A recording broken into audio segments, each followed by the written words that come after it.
Bonjour, nous sommes jeudi 23 avril. Merci de nous retrouver pour un nouveau numéro de Fil Éco, votre magazine qui revient sur l'actualité économique locale. On commence tout de suite avec les titres de cette édition. Les conseillers départementaux des Yvelines ont voté vendredi le budget du conseil départemental dans un contexte difficile. Les économies sont inévitables.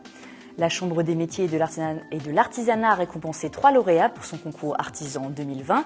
L'un d'entre eux était l'Empourtois, nous vous en reparlerons. Enfin, nous vous emmenons au grand air avec le métier de la semaine. Étienne Désir est paysagiste à Manille-les-Hameaux. Il nous parlera des différentes facettes de son métier.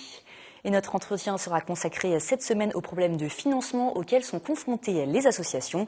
Les dotations de l'État baissent, ce qui oblige les associations à trouver d'autres solutions pour leur financement. En plateau avec moi pour en parler, Mohamed Mansouri. Bonsoir, vous êtes le directeur du Club FAS de Saint-Quentin-en-Yvelines. Nous reviendrons avec vous sur ce sujet, mais avant cela, passons en revue l'actualité de la semaine.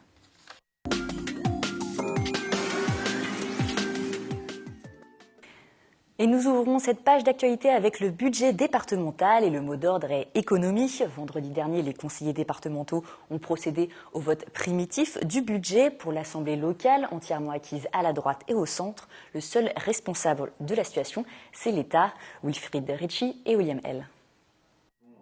Un budget d'environ 1,4 milliard pour 2015 voté vendredi par le département des Yvelines et l'accent mis sur le déploiement du très haut débit, du cadre de vie ou encore sur la réalisation des grands projets d'infrastructure. À première vue, la situation n'a rien d'inquiétante, mais dans le détail, il convient de souligner la difficulté à boucler ce budget. 129 millions d'euros, c'est la baisse sur 3 ans de la dotation de fonctionnement versée par l'État. Alors, entre hausse des impôts et économie, il a fallu faire un choix. Toutes les marges de manœuvre du département, on les a épuisées jusqu'au dernier euro. Donc ça veut dire que l'année prochaine, et donc ça commence dès maintenant, il nous faut mettre en œuvre un plan d'économie. L'objectif est vraiment de ne pas augmenter la fiscalité des Yvelinois, mais le gouvernement socialiste fait tout pour qu'on n'y parvienne pas, parce qu'on nous rajoute des charges, on nous rajoute des obligations, et donc c'est un vrai casse-tête. Le département des Yvelines n'est pas endetté. Donc justement, dans ces périodes de disette, c'est à ça que doit servir la dette, à condition qu'elle porte sur les investissements et pas sur les dépenses courantes. Dès que les choses iront mieux, naturellement, nous réduirons à nouveau cette dette. Et le président du département d'expliquer aux élus que dorénavant les subventions accordées aux communes ou aux intercommunalités seraient réduites, ce qui aura forcément des incidences sur leur propre budget. Il va falloir qu'on fasse des économies de gestion. Il faudra revoir certaines compétences qui sont les nôtres. Et surtout, là encore pareil, pour ne pas pénaliser encore les contribuables, eh bien nous allons aussi essayer de faire un budget sans augmenter les contributions. La culture, compétence facultative pour les départements, fera aussi les frais de cette vague d'économie. Côté chiffres, on retiendra le 20 millions d'euros d'investissement prévu pour les collèges, les 15 millions pour le réseau numérique ou encore les 530 millions d'euros consacrés à la solidarité. Et un mot d'immobilier d'entreprise. En octobre dernier, nous vous parlions du campus en travaux du Crédit Agricole sur le bâtiment Alsace. Les 1200 employés du pôle paiement viennent d'emménager dans ce bâtiment de près de 20 000 mètres carrés. Il avait été livré en début d'année 2015 au Skypark à Guyancourt. Le site devrait accueillir d'ici mi-2016 un effectif de près de 5000 salariés. Et depuis le 12 mars, les salariés syndiqués du groupe Snecma luttent contre ce qu'ils appellent la politique d'austérité de leur groupe. Mais durant les négociations de ces dernières semaines, un des salariés de l'entreprise aurait eu un comportement agressif à l'encontre de sa direction qui lui aurait valu une mise à pied, une sanction contestée par ses collègues syndiqués CGT et CFDT qui se sont rassemblés à Manille-les-Hameaux hier pour soutenir le salarié. Écoutez. On voit très bien, dans les entreprises, il y a dans de nombreux groupes des remises en cause au niveau des conditions de travail, une politique salariale qui est loin des attentes et des réalités de ce que vivent les salariés au quotidien dans leur vie et sur le lieu de travail. En termes de propositions salariales, on considère qu'il y aurait besoin immédiatement d'augmenter les pensions de retraite et les salaires de 10% pour amener un salaire minimum à 1 700 € qui permette à chaque salarié de pouvoir vivre dignement et faire vivre sa famille dignement. On considère aujourd'hui, y compris que la question du temps de travail elle doit être posée de partout. Et la revendication que porte la CGT d'aller à une semaine de 32 heures nous paraît une revendication juste. On considère que temps de travail, emploi et question salariale, le tout est lié pour vraiment porter des revendications qui puissent être prises en compte par le patronat et par le gouvernement. Malheureusement, aujourd'hui, on n'est pas trop entendu. Et pour compléter cette information, sachez qu'après une rencontre entre les responsables syndicaux et la direction, la sanction à l'encontre du salarié sera annulée. Il pourra reprendre le travail. Un mot de tourisme et loisirs maintenant. Le parc de Thoiry investit pour ses visiteurs dans les dinosaures. Et cela n'est pas une plaisanterie. Le zoo a loué 16 dinosaures animatroniques, des robots animés pour 300 000 € à une société américaine. Le zoo espère ainsi attirer 20 à 30 000 visiteurs de plus avec cette attraction. Les billets sont déjà en vente. Et les dinosaures seront visibles du 30 mai jusqu'au 30 août 2015. Enfin, nous savons qui sont les artisans du futur dans les Yvelines. Vendredi dernier, la Chambre des métiers et de l'artisanat des Yvelines a remis les prix du concours Artisan 2020. C'était la première édition de ce concours, ouvert à tous les artisans et destiné à récompenser les plus dynamiques et innovants du département. Les participants pouvaient concourir dans 3 catégories. Les lauréats ont reçu 1 500 € ainsi que des formations et une campagne de promotion. Écoutez ces précisions de Daniel Varlet, le président de la Chambre de commerce et de l'artisanat, ainsi qu'un des lauréats récompensés. Ce concours a été donc à l'initiative du service du développement économique, dans la mesure où il est intéressant de mettre en avant nos artisans et donner peut-être des idées à d'autres artisans pour montrer qu'il ne faut pas, il faut toujours se remettre en question et on a toujours des technologies, des moyens modernes pour nous aider dans nos métiers. L'innovation dans l'artisanat, c'est ces artisans qui mettent des moyens techniques, informatiques au soutien de leur métier afin de valoriser et de rentabiliser leur action. Donc tout moyen est bon, puisque c'est soit par le produit, soit par la technicité, mais c'est l'innovation chez l'artisan. Ça représente, je pense, un peu plus de crédibilité. Ça assoit le nom de la société Sac à Salade by Arminet, du nom de sa créatrice, mon épouse, qui est conseillère en nutrition et diététique. Ça permet d'être contacté par des investisseurs pour se développer.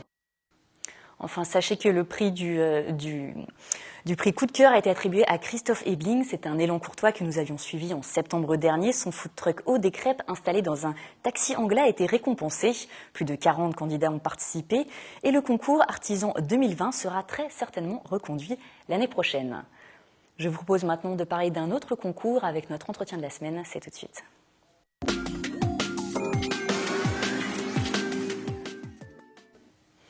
Et nous sommes en plateau avec Mohamed Mansouri, le directeur du Club FAST. Nous allons parler budget et financement des associations. Donc Mohamed Mansouri, je le rappelle, vous êtes le directeur du club d'entreprise FAST, Fondation Agir contre l'exclusion. Vous œuvrez notamment autour de plusieurs thèmes, donc la lutte contre l'exclusion, l'emploi, la prévention contre le décrochage scolaire et l'égalité. Vous participez maintenant au trophée des fondations EDF, comme 800 autres associations. Est-ce que vous pouvez nous en expliquer un petit peu le principe ? Oui, tout à fait. En fait, c'est la Fondation EDF qui a lancé un concours depuis le mois dernier pour soutenir des actions et puis des initiatives en faveur de la jeunesse. Et donc, c'est à ce titre-là que le Club FAST de Saint-Quentin-en-Yvelines a déposé un projet en fait sur l'action Aller les jeunes. Et donc, c'est un système de vote. Plus l'association aura de votes, et plus effectivement on aura de chances de l'emporter. Donc les trophées permettent de remporter des sommes entre 10 et 15 000 €, si je ne me trompe pas. Est-ce habituel pour vous de participer à ce genre de concours pour trouver des financements ? Oui, alors si vous voulez, effectivement, nous on est dans une démarche qui valorise aussi nos actions. Donc au-delà du financement, qui est effectivement un élément déterminant dans le contexte actuel, c'est aussi de valoriser les actions mises en place sur le territoire, notamment en faveur de la jeunesse, puisque c'est un des objectifs de l'action Aller les jeunes, puisque je le rappelle, ça permet de proposer un accompagnement auprès des jeunes présentant des signes de décrochage scolaire, donc accompagnement qui va s'appuyer à la fois sur du tutorat professionnel, mais également sur du tutorat sportif. Donc l'idée, c'est vraiment de valoriser cette opération au travers de ce concours, et puis effectivement d'avoir une enveloppe de 10 000 € qui serait un plus dans le cadre de ce concours. Justement, vous dépendez essentiellement de l'État pour vos financements. Vous répondez notamment à des appels à projets. On connaît le contexte économique. On sait que la baisse des dotations aux collectivités, c'est une réalité. C'est un vrai problème pour vous auquel vous êtes confrontés actuellement ? Oui, alors notre principal partenaire, c'est la communauté d'agglomération de Saint-Quentin-en-Yvelines, puisque je le rappelle, c'est la CASCI qui a été à l'initiative de la création du Club FAST de Saint-Quentin-en-Yvelines. Donc il y a un partenaire majeur et qui continue de l'être. Et donc je remercie effectivement l'agglomération de Saint-Quentin-en-Yvelines de porter ce soutien. Ensuite, nous, notre démarche, c'est effectivement d'aller voir d'autres partenaires pour également soutenir les actions du club, l'État, la région, le département, mais également les entreprises. Et on essaie effectivement de faire en sorte de mixer fonds publics et puis fonds privés. C'est difficile aujourd'hui de financer une association, une fondation comme la vôtre, de trouver des partenariats? Écoutez, c'est toujours difficile d'avoir de l'argent, je veux dire d'une manière générale, et encore plus dans le contexte actuel où là, effectivement, les fonds publics baissent. Donc ça traduit effectivement par des baisses aussi de financement et puis des baisses de subventions, même si nous, aujourd'hui, on n'est pas fortement impacté sur le territoire de Saint-Quentin en Yvelines. Néanmoins, on a un tissu associatif assez important sur le territoire qu'il faut aussi effectivement prendre en compte. Et d'une manière générale, il y a effectivement des difficultés financières au niveau des associations. En ce qui concerne le club, on est également dans cette démarche-là d'aller à la rencontre des partenaires et faire en sorte de trouver d'autres sources de financement. On ne se rend peut-être pas bien compte, mais est-ce que vous pouvez me donner un exemple concret pour me dire, voilà, comme une de vos actions à Elle est jeune, combien ça vous coûte, combien vous avez besoin pour la mettre en place, pour la faire fonctionner? Écoutez, nous, le principe, c'est effectivement d'accompagner des jeunes. Donc, on accompagne chaque année entre 10 et 15 jeunes. Donc, on a effectivement une personne en interne qui conduit cette opération, sachant que c'est une opération qui est sur un coût de fonctionnement relativement limité. Néanmoins, il faut effectivement qu'il y ait des ressources pour pouvoir développer cette action. Donc, nous, l'idée au travers de ce concours de la Fondation EDF, c'est aussi de valoriser cette opération, puisque c'est effectivement une opération qui marche très bien, qui concilie à la fois tutorat professionnel, donc démarche aussi portée par les entreprises du territoire, et puis tutorat sportif. Donc ça porte aussi un élan sur le territoire en faveur des jeunes. Et donc nous, c'est là-dessus aussi qu'on porte le message. Ça coûte combien? C'est pour accompagner une dizaine de jeunes, je sais pas, c'est 10 000 €, c'est plus? Est-ce que c'est chiffrable vraiment? Nous, lorsqu'on dépose des appels à projets, on fait effectivement une demande de financement, ensuite qui va varier en fonction des objectifs. C'est-à-dire qu'on n'a pas le même coût si effectivement on a un objectif d'accompagner 15 jeunes que si on a un objectif d'accompagner 50 jeunes, par exemple. Donc on va aussi moduler la demande de financement par rapport à l'objectif qui est fixé. Qu'est-ce que vous dites aux entreprises pour leur demander de vous aider, de vous financer? Quel argument vous essayez de mettre en valeur? Nous, ce qu'on leur dit, c'est que c'est un club d'entreprise. Donc, on a aujourd'hui une cinquantaine d'entreprises impliquées au niveau du club. Nous, on a aussi une démarche d'aller à la rencontre d'autres entreprises du territoire, puisqu'on a l'avantage d'avoir un tissu économique assez dense sur le territoire de Saint-Quentin-en-Yvelines. Donc, nous, le message qu'on va porter, c'est effectivement que l'entreprise va pouvoir participer de manière très concrète à des opérations au niveau de l'emploi, au niveau des jeunes, du lien école-entreprise, et que c'est aussi un levier managérial, puisque les opérations dans lesquelles les collaborateurs d'entreprise vont pouvoir s'impliquer, c'est aussi une manière de valoriser l'implication du collaborateur et de reconnaître aussi le collaborateur dans l'entreprise. Et puis c'est une manière aussi pour les entreprises de répondre à une démarche RSE et d'ouverture et d'ancrage territorial. Donc ce n'est pas juste une question d'image pour les entreprises de participer et de faire du mécénat. En tout cas, nous, au niveau du club, ce sont des implications très concrètes, très pragmatiques, puisque je le rappelle, ce sont vraiment l'entreprise qui va s'impliquer dans l'action. Sur Aller les jeunes, sur le parrainage, sur des ateliers collectifs, c'est vraiment l'entreprise qui va être au cœur de l'action. Il y a différentes formes de mécénat. Comment on peut s'impliquer dans une fondation, dans une association, quand on est une entreprise de petite ou de grande taille? Alors, il y a différentes modalités d'implication. Alors, il y a effectivement ce qu'on appelle les contributions volontaires. Là, c'est lorsqu'une entreprise va mettre à disposition des collaborateurs pour s'impliquer dans des actions. Il y a effectivement du mécénat financier, c'est-à-dire que l'entreprise va mettre des fonds sur telle ou telle opération. Et puis on a aujourd'hui ce qui développe de plus en plus, c'est le mécénat de compétences, c'est-à-dire que là l'entreprise va mettre à disposition à titre gracieux un salarié ou plusieurs salariés au sein de l'association. Donc il y a un temps dédié par le salarié au sein de l'association. Alors qu'allez-vous faire? Vous allez mettre le projet Aller les jeunes. Si vous reportez un des prix, ça va être vraiment sur cette action? Oui, tout à fait. Nous, c'est le dossier qu'on a déposé. Et très concrètement, ça va servir à quoi? Ça va permettre déjà d'accompagner plus de jeunes, effectivement, et puis de mobiliser beaucoup plus d'entreprises autour de cette opération. Et puis, ça va permettre aussi de payer aussi des licences, l'équipement sportif, d'organiser aussi des challenges sportifs auprès des jeunes et puis également des tuteurs professionnels. Donc voilà, c'est un financement qui va nous permettre de développer cette opération. Alors je le rappelle, le concours se termine le 4 mai. Vous avez jusqu'à minuit pour voter sur le site internet trophéefondation.edf.com. Vous retrouvez aussi toutes les informations sur le compte Twitter de FAS. Alors voilà, n'hésitez pas à voter et à soutenir le Club FAS. Merci Mohamed Mansouri d'être venu sur notre plateau. Merci. On vous souhaite bonne chance et nous continuons notre émission avec le chiffre de la semaine.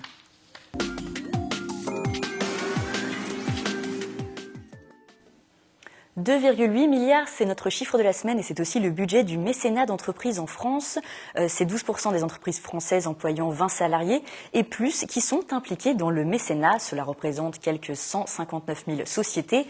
Participer à l'attractivité du territoire, valoriser leurs images et incarner les valeurs de l'entreprise sont les principales raisons de leur implication. Je vous propose de passer maintenant à notre partie magazine avec cette semaine de portraits. Mais tout de suite, on commence avec le portrait de l'entrepreneur de la semaine.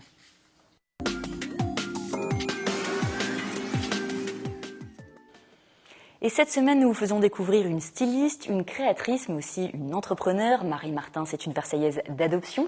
Cette Belge a décidé de lancer sa marque de maroquinerie l'année dernière. Regardez ce portrait de cette créatrice hyperactive. Des images signées Patrick Jacques de Dixmude et Romain Ruspini.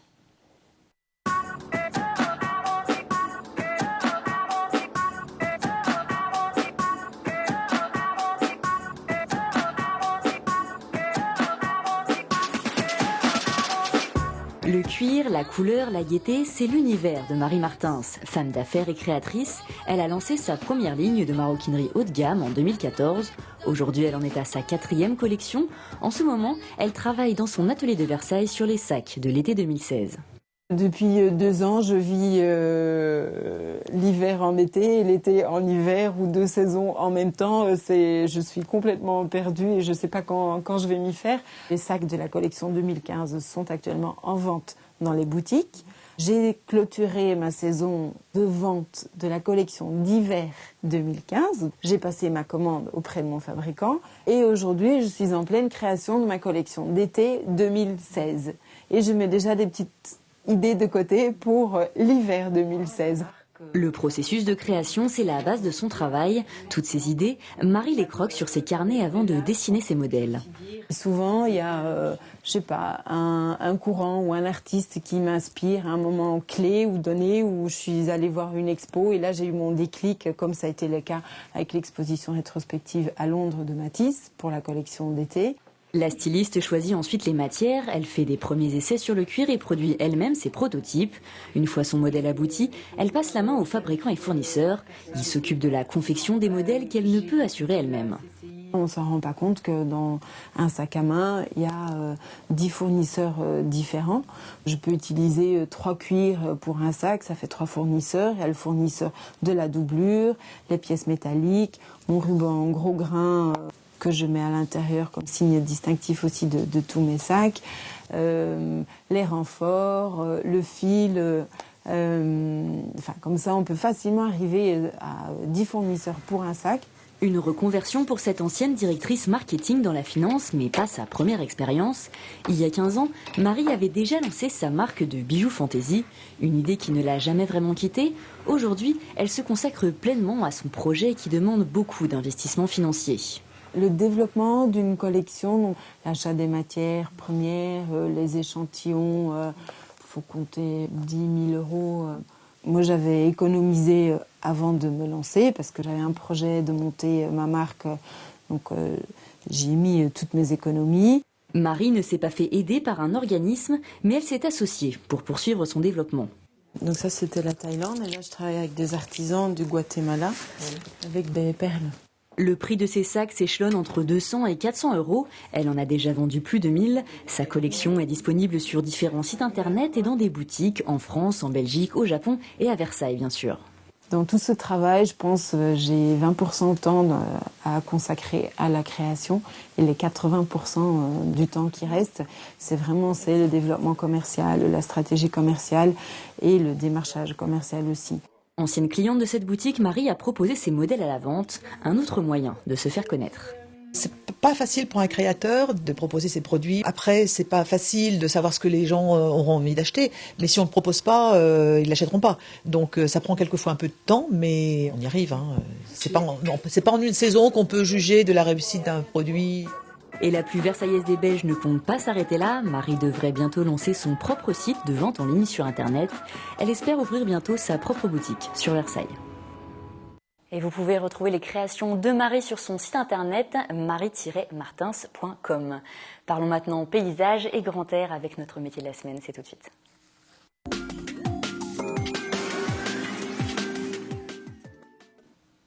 Il est à la fois architecte, jardinier et designer d'espace. Cette semaine, nous nous intéressons au métier de paysagiste. Le printemps est là, avec les beaux jours, il est temps de s'occuper de son jardin et de plus en plus de particuliers font appel à ses services.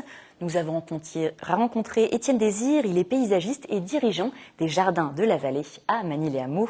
Un reportage réalisé avec Patrick Jacques de Dixmude et Romain Ruspini pour le montage.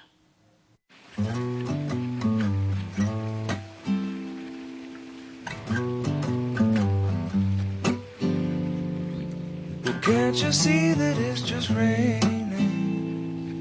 There ain't no need to go outside. Voici le bureau d'Étienne Désir, 3000 m² de verdure à Magny-les-Hameaux. C'est ici qu'à 25 ans, le paysagiste a créé son entreprise avec pour seuls investissements un camion et quelques outils. 18 ans après, il met toujours la main à la pâte ou plutôt dans les buissons. Nous, on travaille avec du vivant. Voilà, des choses qui... Il y a une croissance, il y a tous les ans les choses bougent. Et donc, c'est la richesse du métier, c'est travailler avec du vivant.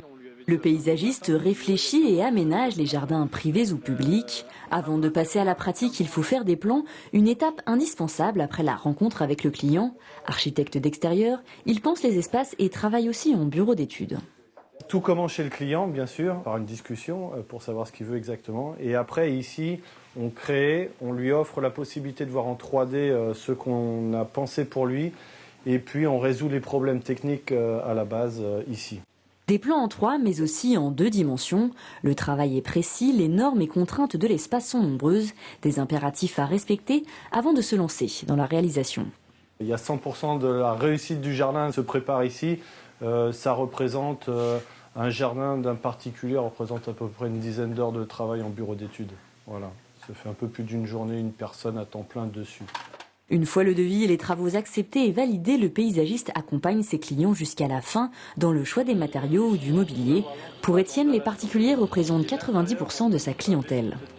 La couleur, elle est bien parce qu'elle est neutre. D'accord. Elle fait terre, elle fait naturelle. Ouais. D'accord. Cappuccino. Ouais. Avec le temps qui passe, en tout cas pour moi maintenant, le jardin est venu vraiment important. Je m'y suis attachée. Je trouve que c'est une prolongation de la maison. Ça doit aussi aller avec l'intérieur de la maison. Et comme on a un jardin qui est quand même assez grand, on arrive à faire des choses très jolies et très fleuries. Selon une étude de l'IFOP réalisée en 2012, le jardin est le 2e secteur des dépenses de la maison pour les Français. Ils lui consacrent environ 16% de leur budget. Il est véritablement devenu la 5e pièce de la maison et 89% des foyers disposent aujourd'hui d'un espace de jardinage. Ces données influent directement sur la filière gestion de l'espace extérieur et sur le métier de paysagiste. On a effectivement un devoir de conseil, mais comme nous, tout est intégré en général en paysage, c'est-à-dire le bureau d'études et la réalisation, là, vous êtes obligé d'offrir des garanties aux clients. Et là, donc, vous avez les garanties d'un architecte, mais aussi les garanties d'un maçon, d'un électricien, etc. Pour accéder à la profession, il est conseillé de se diriger vers un BTSA, un BTS agricole, puis de passer par une école ou une classe préparatoire qui délivre un diplôme de paysagiste reconnu par le gouvernement et le titre d'ingénieur. Il existe également des filières en apprentissage. Un jeune commence autour des 1 600 €. Le métier peut vite évoluer du fait de sa polyvalence. Le métier de paysagiste, il part dans tous les sens maintenant. Il faut qu'il soit électricien quand il fait de l'éclairage, il faut qu'il soit plombier quand il fait de l'arrosage automatique, il faut qu'il soit bien sûr, la matière première c'est bien sûr le végétal, mais il faut qu'il soit maçon quand il s'occupe de la terrasse, il faut qu'il soit menuisier quand il s'occupe d'une terrasse bois. C'est vraiment un ensemblier le paysagiste. Paysagiste des créatifs très recherchés comme la plupart des métiers du secteur du paysage. En Ile-de-France, près de 11 700 personnes travaillent dans ce secteur et plus de 50% des entreprises ont des difficultés à recruter. Et c'est bientôt la fin de notre émission, mais avant de nous quitter, je vous propose de découvrir l'agenda de la semaine.